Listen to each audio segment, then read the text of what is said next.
Misteri yang menjadi pertanyaan masyarakat hingga saat ini. Satu pemandangan yang kurang elok, Gus. Anda keluar memakai celana pendek dan kaos oblong. Orang dingin hatinya, nggak jadi marah. Saya di dunia ini yang pantas pemimpin Indonesia ya, yang pantas jadi musuh saya cuma satu, Mas. Siapa itu? Pak Harto. Saya diperintah oleh 5 orang sesepuh saya. Itu saja, kalau mereka memerintahkan apa saja masuk api, masuk api. Tanpa perlu berpikir? Tanpa perlu berpikir. 5 orang itu, saya nggak sebut namanya. Karena departemen itu yang mestinya mengayomi rakyat, ternyata korupsinya gede-gedean. Kalau membunuh tikus kan tidak perlu membakar lumbungnya. Oh memang. Kenapa Anda bakar lumbungnya? Bukan. Karena tikusnya sudah menguasai lumbung. Ya, anggap itu soal politik lah. Pak Harto juga bukan soal pribadi kok, itu soal politik. Politik mengharuskan itu. Tapi saya tahu juga kebiasaan Raja Jawa. Pak Harto kan anggap dirinya Raja Jawa. Apa yang dilakukan tangan kanan, tangan kiri nggak boleh tahu. Saya pengen ngomong dengan Gus Dur panjang-panjang tapi nggak bisa. Itu tuh. Coba. Kenapa nggak bisa? Ya karena dia pelupa itu. Pak Harto itu orang pinter loh. Jasanya bagi bangsa ini besar sekali walaupun dosanya juga besar. Siapa tokoh yang Anda anggap pantas untuk memimpin bangsa ini ke depan? Lebih dulu tanyalah, apa yang harus diperbuat bangsa kita? Bangsa kita ini paling kaya di dunia, kok jadi paling melarat sekarang? Saya dapat informasi katanya Anda dipaksa oleh paman. Paman siapa? Jadi saya punya paman. Nanti dulu. Bu Sinta, apa sifat-sifat Gus Dur yang paling menyenangkan buat Anda? Gus Dur, ada satu misteri yang Anda harus ungkapkan pada kesempatan ini. Yaitu katanya kalau Gus Dur tidur, kita ngobrol, kita diskusi, Gus Dur bangun langsung nyambung. Apa betul itu, Gus? Saya dengarkan apa kata terakhir yang saya ingat ya. Nah tentu mereka belum bicara jauh dari situ aja Mas. Jadi kalau itu saya, wah disangkanya saya denger lah.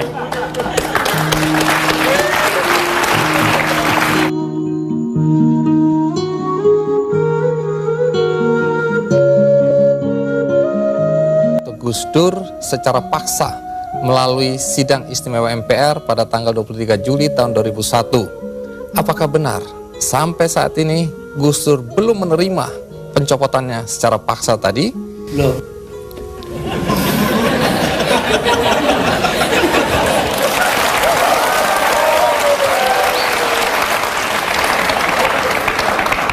Jadi Gus Dur, tadi itu ringkasan dari peristiwa detik-detik terakhir Anda mengundurkan diri atau mundur atau dimundurkan.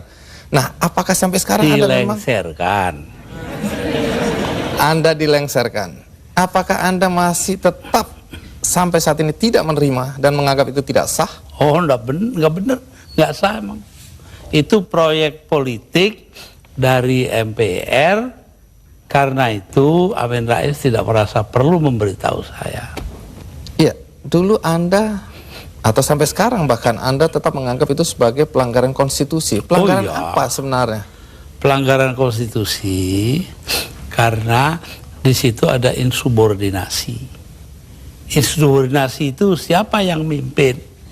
Yang mimpin Kapolri Bimantoro dan Panglima TNI namanya Widodo AS, sekarang Menko. Udah itu apa adanya saya omongin. Tapi begini Gus, setelah Anda merasa itu tidak sah, tapi toh kenyataannya Gus Dur digantikan oleh Megawati, kemudian sekarang kita punya presiden namanya SBY, semua berjalan normal saja. Lalu apa negatifnya bagi bangsa dengan pencopotan Anda tadi? Bukan soal bangsa, ini soal hukum. Saya dilengserkan secara politis, secara hukum belum pernah dibuktikan saya bersalah. Yang bersalah bahkan pansusnya DPR yang dipimpin oleh sekarang Menteri Sosial Bakhtiar Hamzah. Yaitu menurut undang-undang pansus itu harus tutup pintu supaya nggak didengar orang dari luar. Tapi oleh Bakhtiar Hamzah dibuka 10 cm, di situ berjejer-jejer lah tipnya wartawan. Nah kan, waduh, semua yang ada dalam sidang diketahui dunia luar. Itu pula yang membuat saya, oh ya kalau gitu mereka maksudnya melengsarkan saya dengan segala cara. Hukum nggak hukum. Tapi sesudah itu apa upaya yang Anda lakukan? Nggak ada. Sebab penakut bangsa ini. Kenapa Anda bilang penakut? Bangsa ini penakut karena tidak mau bertindak kepada yang bersalah. Akhirnya nggak ada yang ditindak toh. Tapi sekian tahun sudah berlalu, Gus. Untuk apa rasa penasaran, perasaan? Loh, saya nggak pernah itu terserah bangsa Indonesia. Saya itu memaafkan semua sampai istri saya marah kepada saya karena saya pergi ke rumah Megawati. Tapi kenapa Anda lalu ke Megawati kalau memang Anda marah dan kecewa? Saya nggak marah, yang mestinya marah itu bangsa ini. Mereka diem aja lah, kenapa saya jadi ribut? Saya nggak mau ribut. Baik, Gus Dur. Tapi disuruh memandang itu benar, nggak bisa dong. Orang kan ada batasnya, antara benar dan salah. Jadi yang benar dalam hal ini istri saya.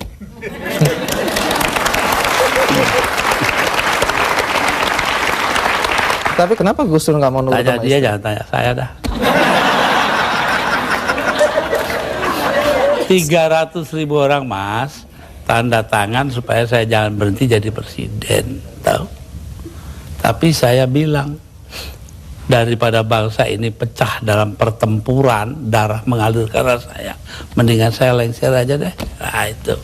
Tapi omongan ini kan dibilang omongan ngawur, Gus. Karena faktanya ketika Anda bilang nanti jutaan orang akan datang masuk Jakarta, orang-orang dari Jawa Timur. Begitu ditunggu-tunggu nggak datang. Saya yang nahan kok.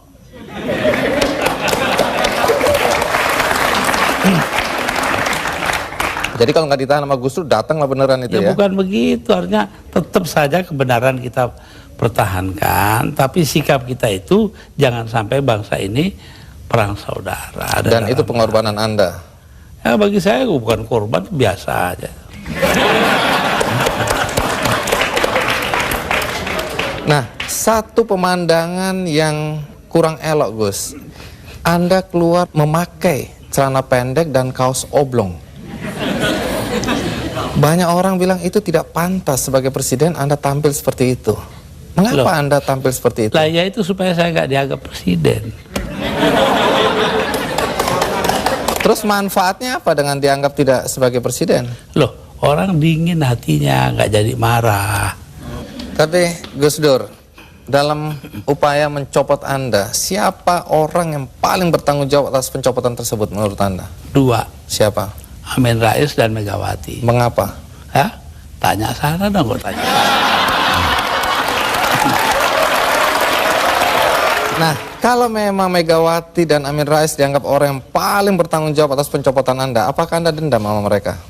Lah, ngapain dendam sama Amin? Artinya Gus Dur sudah melupakan itu, sudah memaafkan. Maafkan, lupa sih enggak. Nah, pernahkah setelah peristiwa ini, apakah itu Megawati atau Amin Rais datang ke Anda untuk meminta maaf? Enggak ada. Mereka merasa dirinya benar, ya sudah. Besok-besok akan terbukti oleh bangsa ini sendiri kok. Pernyataan ini agak bertentangan dengan kenyataan bahwa kelihatannya Gus Dur sama Pak Amin Rais sama Ibu Megawati akur-akur aja, rukun-rukun aja. Saya di dunia ini yang pantas pemimpin Indonesia ya, yang pantas jadi musuh saya cuma satu, Mas. Siapa itu? Pak Harto. Artinya Tapi apa itu pun saya di raya masih ke sana. Masih jadi teman baik saya. Artinya apa itu? Artinya saya nggak punya musuh dong di Indonesia.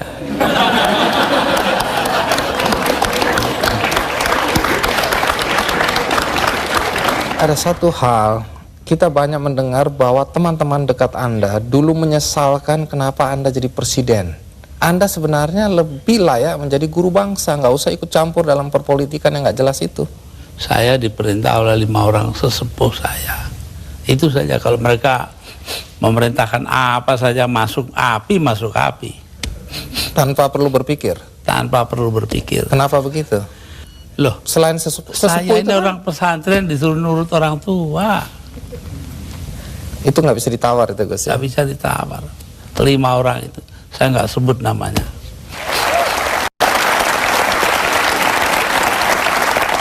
Ya, Gus Dur, dalam 20 bulan sebagai presiden, prestasi apa saja sih yang sudah dicapai? Saya itu menjadi presiden di saat Indonesia menghadapi bahaya akan terurai. Kelompok-kelompok separatis ada di mana-mana. Jadi saya berangkat keliling-keliling dunia itu 80 kali dalam 20 bulan. Jadi 4 kali 1 bulan. Itu tugas saya cuma satu. Apa? Yaitu membuat supaya integritas wilayah Indonesia ini tetap. Itu aja, nggak ada pikiran lain kok saya. Tapi ada yang menuduh. Dan ternyata berhasil toh. Kita tetap satu negara hari ini. Jadi Gus Dur merasa itu karena jasa Gus Dur? Bukan, artinya tugas saya begitu. Perkara saya berjasa itu adalah soal kedua. Tapi ada yang menuduh bahwa Gus Dur ini sebenarnya menggunakan aji mumpung. Mumpung jadi presiden, dibayari negara, keliling jalan-jalan. Allah nanti sejarah akan membuktikan. Tapi Gus Dur, perjalanan Anda itu menelan biaya sampai 52,7 miliar. Ya, tapi eksistensi Indonesia sebagai satu negara harganya jauh lebih tinggi. Jadi nggak bisa dipersoalkan itu biaya. Nggak bisa dipersoalkan.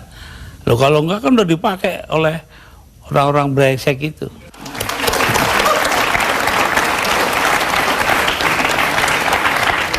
Salah satu yang masih menjadi perdebatan sampai sekarang adalah ketika Gus Dur membubarkan Departemen Sosial dan Departemen Penerangan. Kalau Departemen Sosial dulu, apa alasan persisnya? Sementara banyak orang terlantar yang harus diayomi oleh departemen itu. Persisnya itu. Karena departemen itu yang mestinya mengayomi rakyat, ternyata korupsinya gede-gedean. Sampai hari ini. Kalau membunuh tikus kan tidak perlu membakar lumbungnya. Oh memang. Kenapa Anda bakar lumbungnya? Bukan. Karena tikusnya sudah menguasai lumbung.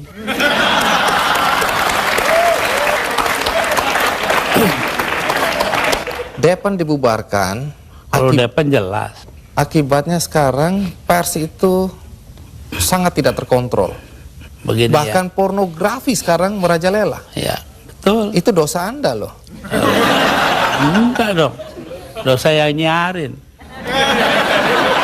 Saya diapa-apakan itu saya bekerja menurut ketentuan Undang-Undang Dasar. Undang-Undang Dasar menjamin kebebasan berpikir, dan itu hanya mungkin kalau Depan nggak ada. Sekarang nggak ada kebebasan berpikir. Tapi kalau kebebasannya seperti sekarang nggak ada yang kontrol, Gus. Loh, Siapa ya aja bisa. kita kontrol nanti dong. Siapa yang mengontrol? Ya antara kita aja. Kenapa sih masyarakat juga penting peranannya kok? Memang hanya pemerintah aja. Baik, Gus. Satu lagi hal yang dicatat ketika Anda menjadi presiden dan agak kontroversial, yaitu masalah PKI. Banyak orang begitu khawatir ketika Anda dulu mencabut TAP MPR nomor 25 MPRS 1966. Sebab bertentangan dengan Undang-Undang Dasar, Mas. Tapi itu ada kesan pembelaan Anda terhadap orang-orang ex-PKI Ya, dan keluarganya. terserah, kesan nggak kesan terserah. Apa alasan Yang Anda? terpenting itu bahwa tugas mengucilkan PKI itu bukan tugas negara. Itu yang penting. Apa artinya pemisahan agama dari negara kalau negara ngurusin segala hal? Padahal yang menentang PKI kan cuma beberapa gelintir orang aja. Jadi Anda tetap merasa bahwa apa yang Anda lakukan mencabut TAP MPR itu benar? Benar karena bersamaan dengan Undang-Undang Dasar gitu loh. Kenapa? Karena memang Undang-Undang Dasarnya begitu, mau diapain? Begitu itu bagaimana? Ya melindungi semua. Ya itu hasil daripada 7 abad lamanya kita berpancasila tanpa nama, yaitu yang dinamakan Bhinneka Tunggal Ika. Berbeda-beda tapi satu tujuan. Nah ini yang penting kita ngelihatnya dari situ. Kalau belakangan ini ada kekhawatiran PKI akan bangkit, Kenapa takut? PKI aja ditakuti.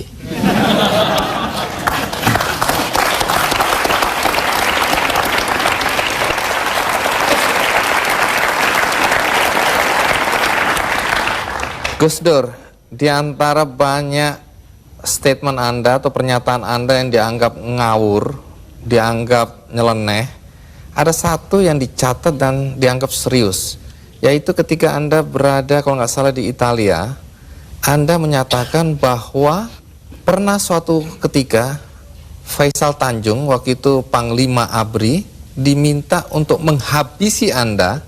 Jadi yang minta adalah Pak Harto. Anda dan Megawati ingin dihabisi. Dan statement itu terbuka loh, Gus Dur. Dugaan Anda kata-kata dihabisi ini, dihabisi karirnya atau dibunuh? Tanya Pak Harto. Kenapa? Karena Faisal Tanjung mengucapkan itu. Lalu Pak Wiranto sebagai Panglima Kostrad nelpon saya, Gus, Panglima saya kok bilangnya begini-begini ya. Saya anggap itu soal politik lah. Pak Harto juga bukan soal pribadi kok, itu soal politik. Politik mengharuskan itu ya itu. Tapi saya tahu juga kebiasaan Raja Jawa. Pak Harto kan anggap dirinya Raja Jawa. Apa yang dilakukan tangan kanan, tangan kiri nggak boleh tahu. Karena itu saya bilang sama Pak Wiranto, begini Pak Wir, tolong Anda pergi ke Pak Harto, tanya omongannya Faisal Tanjung yang begitu itu betul nggak? Apa jawabnya Pak Harto di Cendana kepada Pak Wiranto? Bahwa, wah nggak mungkin dong saya begitu. Megawati itu dilindungi ayahnya, Gus Dur dilindungi para kiai. Lah selesai sudah. Mau soal politik, saya nggak ada dendam pribadi, nggak ada. Malah saya terus terang aja, ini ada Yeni anak saya ini ikut saya kemarin hari raya pertama, hari Sabtu, saya soal Pak Harto, ya maaf-maafan hari raya sudah selesai, terus makan pulang. Ya, tapi ini kan untuk meluruskan sejarah, jangan sampai orang salah paham mengenai Ya, ini. tahu, Pak Faisal Tanjung juga secara terbuka mengklarifikasi bahwa tidak pernah ada itu. Jadi apa yang Anda Ya kalau bilang, begitu Pak Wiranto dong, dia mengatakan Pak Wiranto bohong. Anda bilang ada operasi naga hijau, naga merah, itu kan orang memang bilang ya begitu, saya dengarnya kok. Gus Dur ini ngarang-ngarang aja. Ya saya nyatanya nanti sejarah akan buktikan betul tidaknya itu. Tapi Gus Dur sendiri pernah datang ke Pak Harto untuk mengklarifikasi ini. Nggak perlu ngapain. Tapi dari penjelasan Pak Wiranto memang Pak Harto bilang tidak pernah ada karena tadi itu ya. Kayak kemarin ini, saya ke tempatnya Pak Harto. Sepulang saya dengan suara terbata-bata karena Pak Harto itu sudah banyak lupa. Itu ngomong kepada para ajudannya. Ngomongnya apa? Saya pengen ngomong dengan Gus Dur panjang-panjang tapi nggak bisa. Itu tuh. Coba. Kenapa nggak bisa? Ya karena dia pelupa itu, terbanyak yang lupa. Pak Harto itu orang pinter loh. Jasanya bagi bangsa ini besar sekali walaupun dosanya juga besar. Assalamualaikum warahmatullahi wabarakatuh. Alhamdulillah, syukurillah. Allahumma sholli ala Muhammad wa ala ali Muhammad. Oke, Bapak-bapak, Ibu-ibu ya. Subhanallah, Masya Allah ya. Tadi kita bacakan Al-Fatihah dulu untuk almarhum Gus Dur ya. Al-Fatihah.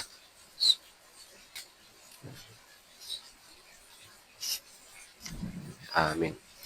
Kita sudah mendengar ya tadi nasihat dari Gus Dur. Ternyata semua masyarakat, semua warga Indonesia menyaksikan ya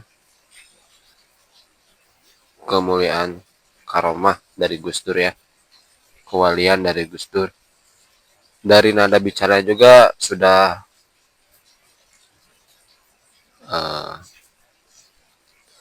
ya beda lah dengan orang biasa ya, Bapak Ibu. Bisa disimak ya videonya ya. Masya Allah, dan emang benar sih ucapan dari Gus Dur satu persatu jadi kenyataan di masa yang akan datang. Masya Allah ya. Kiai Haji Abdul Rahman Wahid, ternyata yang mengkritik beliau, yang membenci beliau itu cuman dari pandangan sisi luarnya saja ya, tapi dalamnya atau akhlak sifatnya belum tahu ya Gus Dur seperti apa. Semoga kita bisa meniru dari akhlaknya Gus Dur ya. Amin amin. Oke, itu dia sedikit mengenangnya dari almarhum Gus Dur, Kiai Haji Abdul Rahman Wahid. Semoga kita bisa meniru sifat akhlak yang baik ya. Oke, terima kasih. Sampai berjumpa di next video. Assalamualaikum warahmatullahi wabarakatuh.